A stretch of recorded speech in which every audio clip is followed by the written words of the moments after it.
What's up, everybody? Welcome to the Dropping Wisdom with Santos podcast. And today I have a reoccurring guest, Celinda. Please tell everybody what this podcast is going to be about today. My podcast is about the book that I wrote because he loved me. It is my journey going through. It starts off with, Bob was the love of my life and a little bit about our love story. Then it goes into when he got sick and how I took care of him, and then through his passing and how I was able to overcome a lot of things that I never thought that I would. Okay, now I'm going to read the back of it here. Some love stories do not end when a life does. They simply change the way they continue. For years, Celinda and her husband Bobby built a life filled with laughter, music, family, and the kind of love that becomes the center of everything. When Bobby is suddenly diagnosed with stage 4 cancer, the world changes overnight. What follows is a journey through hospital rooms, prayers whispered in the quiet moments of heartbreaking loss, and the extraordinary love of a community that refuses to let Celinda walk through it alone. But this is not only a story about grief. It is a story about faith, resilience, and the quiet ways God carries us through the moments we never thought we could survive. Celinda reminds readers that grief is simply love that continues to live in our hearts. Love does not end with loss. This book is for anyone who has ever wondered how to move forward after life changes in ways they never expected. It is a reminder that even in the darkest seasons, God is still writing the next chapter. And if you are walking through grief, reinvention, or the quiet rebuilding of your life, this story will remind you of something important. You are not alone. Did you choose these words? Yeah. That was beautiful. Thank you. Celinda shares her deeply personal story of love, loss, faith, and rebuilding a life she never imagined. Through her journey of grief, reinvention, and remarkable comeback in her real estate career, she hopes to encourage others to trust that even after heartbreak, God can still lead us into purpose, peace, and a future we never expected. Okay, so what really made you decide to just do this book? I know you're thinking about it, but what made you like, you know what, I'm going to do this? Well, there was two things, okay? One is, years ago or even before he got sick, I would imagine myself, if something ever happened to my husband, never getting up and moving forward. I would just want to stay in bed and not do anything, okay? And all of a sudden, the things that I was very hesitant to do or afraid to do or things like that just became like, I'm just doing it. And I'm like, I started questioning where that strength started coming from. Why is it before this happened, I wouldn't do this, but now here I am and I am doing it, The other thing is I am on a lot of different widow groups on Facebook, and I see a lot of women, who just can't move forward. So one day I was watching this woman who I've met through a business and faith group that I belong to. And she talked about writing a book, and I said, I wonder, to me at first it was more about where are these strengths coming from? Let me give her a call and see. So when she called me and we talked about it, she talked about the price, how the process works, what gets done, this and that. And she says, I will go ahead and send you the paperwork. You could take a look at it. And if you decide you want to do it, this is what we'll do. So I received the contract and the paperwork, and the date that my book was supposed to launch was the day of Bob's birthday. And that's what I knew I had to do it. Which is December 4th. December 4th. That's right, because I know sometimes me and him celebrated together. Mm-hmm. Yeah, because mine's the 7th. Yeah. So yeah, I remember that. Yeah. So and I said, well, that's something telling me that I need to do this. Now, of course, it took me till May to get it done. Well, towards the end of April to get it done, because through writing that and stuff, there were chapters like I didn't want to move on, like especially the one reliving his passing. So, it just took me a little longer, but the process was, they were great. They were, every week they called me up. We talked about it. We talked about what I should put in, work in, what are your thoughts? And that's how it started. That's how it started. And so, like, what company did you go through to get it on Amazon? Was that a difficult process? No. Well, first off, but also just tell everyone, where can they buy your book as well? They can get it on Amazon. They can either Google my name, Celinda Gobeloff, or they can put the title in, Because He Loves Me, and Because He Loved Me. But Heather and her company, and I know she's going to kill me because I can't remember it right now. I have to look it up, but I will send you the link on that. I just know her as Heather. And she, if anybody wants to write a book, just reach out to me and I'll give you her contact information. But she was the one, and I was in a meeting, a Zoom meeting with businesswomen all around the world. And we talk about faith, family, and business. And her and I happened to get into a group, so we started following each other on Facebook. And then I saw her video about wanting to write a book. Okay, and let's just make this very clear. Mm-hmm. Please contact 605-880-1649. Hello at heatherstachcoaching.com. heatherstachcoaching.com/page about CFI Publishing. CFI Publishing. CFI Publishing. I just know her as Heather. Sorry, Heather. It's okay. Because He Loved Me, copyright 2026.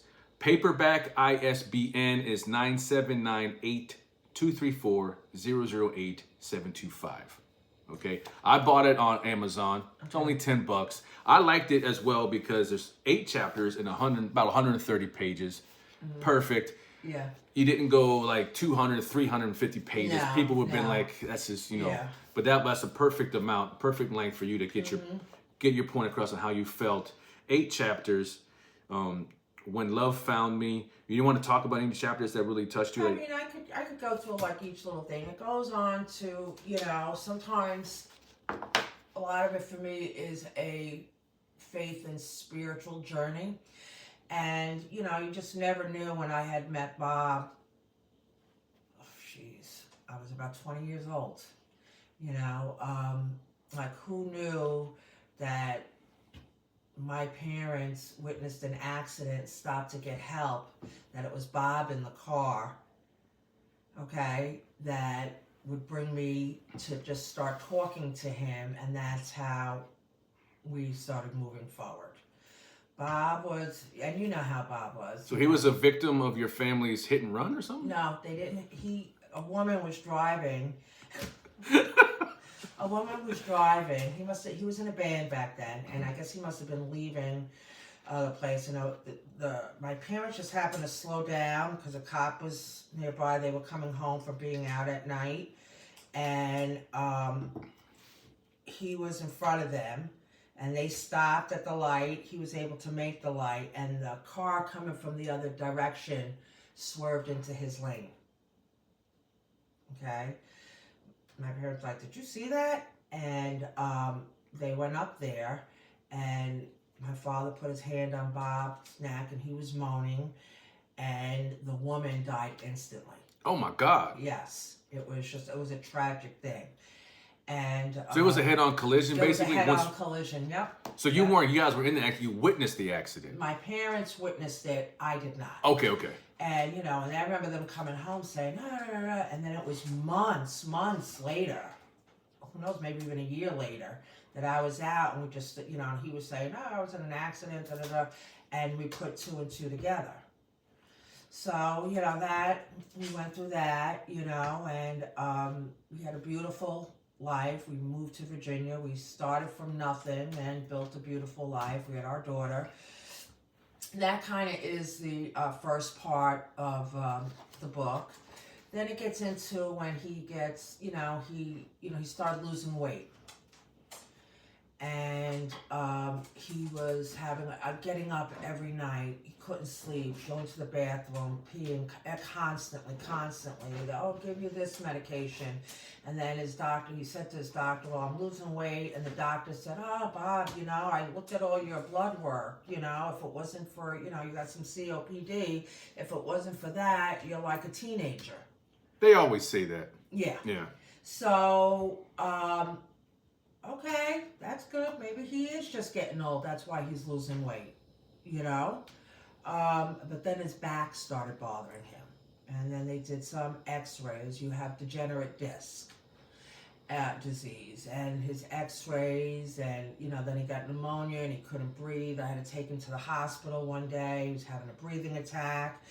And those were things that were leading up to this cancer that nobody still didn't know. And then his pain got so bad, he wasn't sleeping at night. He couldn't sit too much. He couldn't lay down too much. He was constantly sitting on the chair, rolling his back. I said, well, maybe because all of a sudden you're more, you're not as mobile as you were. Maybe that's what it is. If they say it's your degenerate disc, maybe you got to be moving around a little bit more, Bob. And we even got him that step thing that he could sit on. Maybe that's it. Until one day he calls up the doctor and he says, this is not degenerate disc. And so they set an appointment for him. But nothing showed in his blood. No. Wow, that's crazy. Okay. Okay, well, I don't think that they did the blood work for something like that. Okay? I remember going with him to a doctor visit after they said he had the degenerate disc. They said they seen a shadow on his lower, I think it was his right side or his left side, I think it was. But they thought that was a embolism, but they'll just keep an eye on it. And that shadow was a cancer. So when he did that MRI, I took him that day, and I'll never forget driving home from that. And I just said to Bob, I feel like this is the beginning of the end. And he grabbed my hand and he said, oh no, Celinda, you're not done with me yet, And please don't cry. Please don't cry. I won't. I know you will, but if you do, I'll cry too. I Anyway, I understand. Anyway, that night we get home. That's chapter 6 when we came home. I'm following you. When we came home from that, that night his pain was so bad we called 911. So we went to the hospital. We were sitting there waiting, and we told him that he had an MRI done. And they came in, they're like, well, maybe you're passing a stone. And him and I are looking at each other like, oh my God, wouldn't that be great? And they just, after waiting for about an hour, because they did give him some pain meds, after about waiting for an hour, they just came in and they said, well, that's your cancer. And we both looked at each other like, what cancer? And that's how that journey began. Because what did they think at first? It was a gallstone?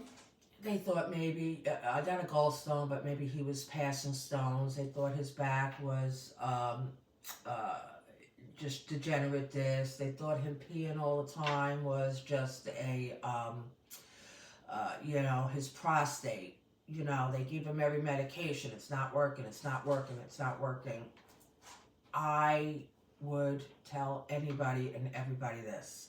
If something doesn't feel right, and no matter what the doctor says, oh, you're just getting old, or oh, it's just this, if it ain't working and the medicine that they're doing is not helping, make them dig further. Yes, I totally agree. Okay, because, I have another example of somebody that I know who had been getting sick, just run down, getting sick, and the doctor kept saying, oh, it's going around, this winter's been bad, it's going around.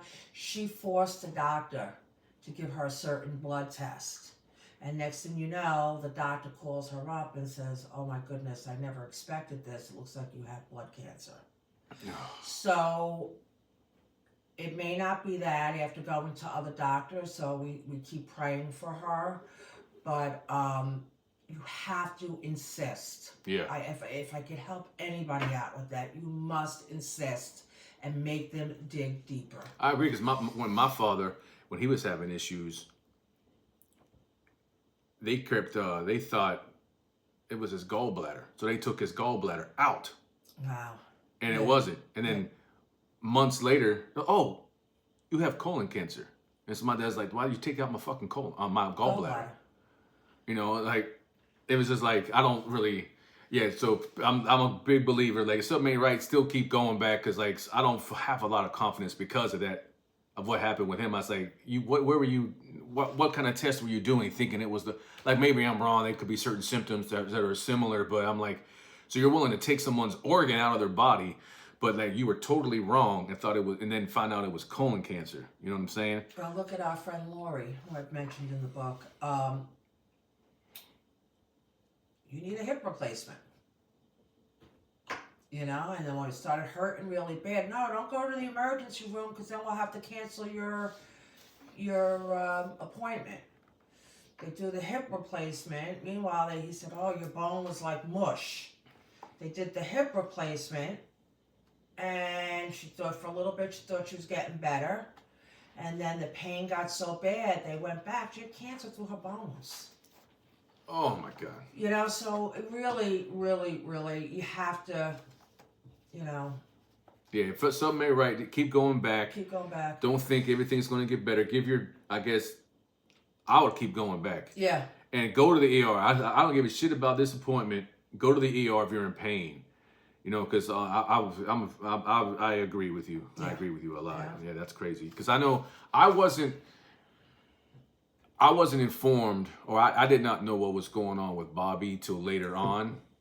You know, because I try to mind my business on that level, because this is personal, you know, that's family stuff. And then I don't know where I read a post, or maybe it was Rick, because I ran into Rick when I'm walking Saw. Yeah, because I never posted anything. Exactly, so I didn't really know. Right. You know, I'm not trying to pry into people's business, and I'm not that type of person that finds out about people's business and start talking, spreading rumors about that shit either, which we know people have. Yes. And so Rick told me, and I told him I did not know. And then I don't know who, I think maybe he told me the room. And then I went to go see him. I want to see that day or the next day. I went to go see him, because I'm like, I didn't know he was in the hospital. You know what I'm saying? And just seeing him, like, I'm trying not to tear up either, because, like, I know how it is when you're in the hospital. You kind of feel forgotten, irrelevant. No one really cares anymore. And then when I walked in there to see him, he started crying and shit. And me and him had a little heart-to-heart, one-on-one talk about certain things too. You know what I mean? Because then I started thinking about my dad and stuff like that. So let me try not to cry here. So then I told him, I was like, yo, man, once the inevitable happens, just know you can haunt her. I said, you can be a ghost. He's like, are you serious? I said, yeah, man, when my father passed away, he's been in that house. He's there. I hear footsteps. That's my dad's footsteps. Right. So you'll go haunt her anytime you want, bro. And he started, man, that's crazy. I would if I'll try. So what chapter are we on now? Okay, so after that, the doctor said, okay, we'll get a plan together. You'll start radiation. You'll start chemo, this and that. And we were like, okay. So the next thing you know, the next day the hospital calls us. You need to come to the hospital again. So we go to the hospital. We sat in the waiting room for 5 hours. Finally, Bob says, I'm out. He was in a lot of pain, this and that. Well, no, you have to say it. No. We leave the emergency room. The next day, after that, again, his pain got so bad. And so finally, we're back in the emergency room, and they told us he needs surgery because the tumor is wrapped around his spine. And they were afraid that he was going to get paralyzed. Once you get that done, we will work on treatment. Just so happened, after the surgery, it's like he couldn't even walk again. It just really did him in. You know, he'd be in the hospital, and all right, you got to do physical therapy. I'm like, oh my God, you just loaded him up with pain medication. How can he do? He can't walk. You know, he had gotten, you know, it's like everything. All of a sudden, the COPD that he had was just crazy. Everything was just, so, we tried doing that, and they want to send him home, and then we got him home for a little bit, and, you know, he was walking a little bit. Then I think he was home for 3 or 4 days, and, you know, I was petrified. I was petrified on the medications, on all of a sudden he's home on oxygen, on everything. And all of a sudden he had another breathing attack. He got pneumonia. So we're back in the hospital. So he's in the hospital, he had pneumonia, he got to get cleared again, this and that. They started his radiation there. And he went through so many rounds of radiation. And then they were going to send him to rehab to build up his strength because he had gotten so weak. So we go to rehab, and that had to be one of the most horrifying experiences. First they sent him to rehab, and they don't have his pain meds there. Then if he had to go to the bathroom, nobody, I can't even tell you. And the one that's on Princess Anne Road next to the hospital, I hear that they've closed it down since. I think he was there for a couple of days, and Bob's like, get me out of here, get me out of here. And I felt so bad because I didn't know what to do, and I couldn't take care of him. I was just like, you know, and all of a sudden, he's back in the emergency room. He got pneumonia there. So at that point, when they kept bringing up hospice, and he was still at that point very level-headed, very clear-headed, very, you know, and I would bring like, no, Bob deserves a fighting chance. But he just they would not treat him in the hospital. Any type of immunotherapy. They would not do it. They said he has to come to the office on his own. Jesus. Yep. I mean, I don't know if that's a policy that should be changed. But how could he do that on his own? If he didn't have enough strength to do it on his own. He didn't have enough strength. Or he would have to build up his immune system, and he would have to build up this. But being in the hospital, it was just horrible, you know. I would be talking to him, and it was like he was getting addicted to the pain meds. I would, like with him, like you and I are talking. The nurses would come in every so often. How's your pain level? Oh, 10. I said, Bob, I don't think you're in pain right now. He wants that hit? He wanted that hit. He wanted that hit, you know? And that, again, slowed down his progress for, you know, he'd be too doped up or just not enough strength to do the therapy in the hospital to get his strength up. Until finally we had to make a decision. I finally like to the doctors, I need to know what we're doing. And they were like, you know, at this point, you know, he's turned down physical therapy. I'm like, well, he's all doped up. He's got no strength. We need to, I said, I get it. I says, so at that point they says, we're going to need to send him home on hospice. And then I was devastated. And I said, well, how long does he have? And they said, maybe a week. And I had to tell him that, and we got him home, and it was like all of a sudden from day to night, from night and day, he was more energetic. At first, he kept hitting that pain medicine thing, and I pulled the nurse aside. I said, I am telling you that he is taking too much pain medicine. Well, you know, he's got cancer, he's got pain. I said, I know my husband. I know when he's in pain. And I wanted him to be more coherent at home. So I'll never forget the hospice nurse that came in, and she was just like, Bobby, how's your pain level? Oh, it's 10. She said, if it's 10, you'll be sprawled on the floor like a baby. And she explained all the levels to him. Next thing you know, little by little, he stopped using the pain medicine. And we had normal conversations.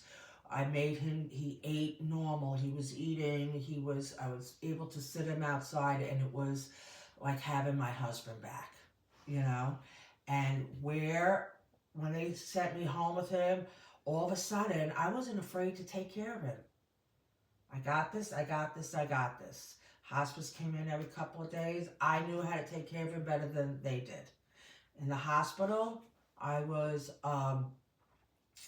petrified. I didn't want to know anything or do. I couldn't do it. You know, I was paralyzed. That's the word I'm looking for. But once I got him home on hospice, it was just like boom, boom, boom. I got all this. Had my systems down, had his coffee, lunch, people came and visit. He was doing so well, and then he got a UTI. I think that was in May, and they said, you know, he wasn't doing well, and his doctor had called to see how he was doing, and I says, well, they told me he's transitioning, he's very da-da-da-da, and they said, well, check him for a UTI. So we did that, and I called, you know, they really don't want to give you any medicine or anything like that, so I did call the hospice. The nurse was like, we'll get him the antibiotics. And within 24 hours, he was up, sitting down, trying to walk to the bathroom, fell on the floor, finally got him up, sitting down. We sat, we talked for a long time. And then little by little, you could see he was getting then. But that 1 week turned into 3.5 months. And while I prayed every day for a miracle, I realize now my miracle was that time that I had with him. That went from 1 week to 3 months. Right. Yeah. Yes. Yep. And then what happened afterwards, I think my cousin had asked me to go to Puerto Rico. She has a place there. Me and Brielle went. And I had been communicating with my mother-in-law. She lives in LA. She's not doing good and she needs a nurse. And I was trying to help her get home care, talking with her insurance and stuff like that. And we're going back and forth. I never knew how bad she was.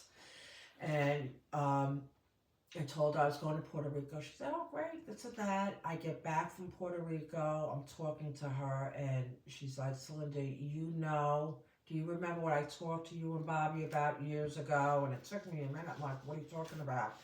And she says, well, at my end of time, I guess in California, she could take a medicine and just go peacefully sleep. She says, well, and I need you here. I need you here now. And I'm like, why didn't you tell me that before? I had no clue it was as bad as it was. So I packed up. I went to California. I had, I think, 3 days. And she was having a hard time breathing. She was walking on a walker. I would help. I'm like, oh, I did this with Bob. I could do it with her. But meanwhile, before I went to California, our friend Lori, I was going over there. One night I spent the night with her to give her kids a break. So it was just like, okay, I got to go to California. But once I get back, I'm happy to help out again. I go to California. After 3 days, my mother-in-law passes. So me and my sister-in-law was able to get there the night before she passed. Okay, and she held our hand. She got that, for 2 days with my mother-in-law. We ate. She had her beer at night. We chatted, this and that. For 2 days, I was able to have that with her. And then the third day, I was able to get her up, and I had the hardest time. I got her up, I put her in a chair, and she slept all day long. So that night, my sister-in-law came, and I'm like, we have to get hospice here. This is, so in the morning, we have called hospice. I think she took a shower. I watched my mother-in-law. I jumped in the shower. I got out. She said, Celinda, hospice is here. Because she lived in a condo. I'm going to go down and open the door for her. I sat in the room with my mother-in-law. And at that point, when I was holding her hand, she took her last breath. You had a lot of grieving. Yeah. And then before I was able to leave there, I would check in with Lori's daughters to see how she was doing. I think 3 days later, Lori had passed. Goodness. Yeah. Yeah, so it was, and I came back home. It was just like, I don't know, I just kept going. There were days I didn't really want to do anything. I didn't want to really go back to work. I just wasn't ready. But when I was, and I felt, I had my cousin call me one day, and Rick and Carrie had asked me to go out. And they were going with a few other couples, and I'm like, I think this was in December maybe, and I was just like, oh, I don't know, but I should, and I'm getting dressed, and my cousin calls me. My cousin Lori calls me, and she says, what are you doing? And I says, well, I have friends that want to take me out to dinner, this and that, and she's like, oh, that's good. She says, I said, I don't know how to feel. I don't want to be happy. Yeah. I don't want, this, and then I started crying, and she's like, I said, I don't know what I'm supposed to feel. And she said, Celinda, you're looking for peace. And that really struck a chord with me. And I said, okay, I get that. I need peace in my heart. And through just putting everything through faith, and then I found myself like, even going back to work, things that I wouldn't do before. Because, I had John as my partner, and there were things I left to him. I was like paralyzed. All of a sudden, everything just came easy to me, and I wasn't afraid of anything. And I was just like, and I started doing really good in real estate. And I believe that is God. And I just I don't worry the way I used to worry anymore, because I put everything in God's hands. And that's how I lead my way with my morning prayer every day. And I put everything in God's hands. If the things are meant to be, they're meant to be. And if not, it's on God's timing. And I think that's what kind of got me through. I mean, it's not that I don't get upset and I don't cry. I started working, I was doing good, I was being productive, but I still had my moments. Yeah. Excuse me. He passed on my birthday. So, the first year, now, as long as you know me and Bobby, my birthday every year, our anniversary every year, Bob always made a big thing about it.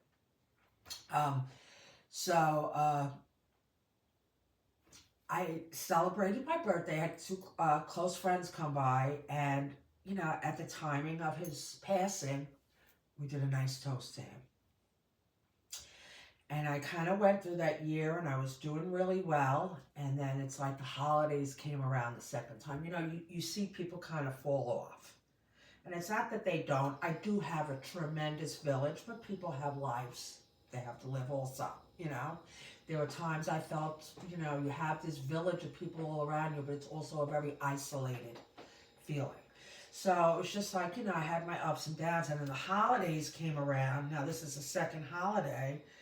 And I find myself making dinner, because every Christmas Eve I made dinner, and I just cried through. I had put his music on, and I cried through the whole thing until everybody got there, and I'm like, all right, Celinda.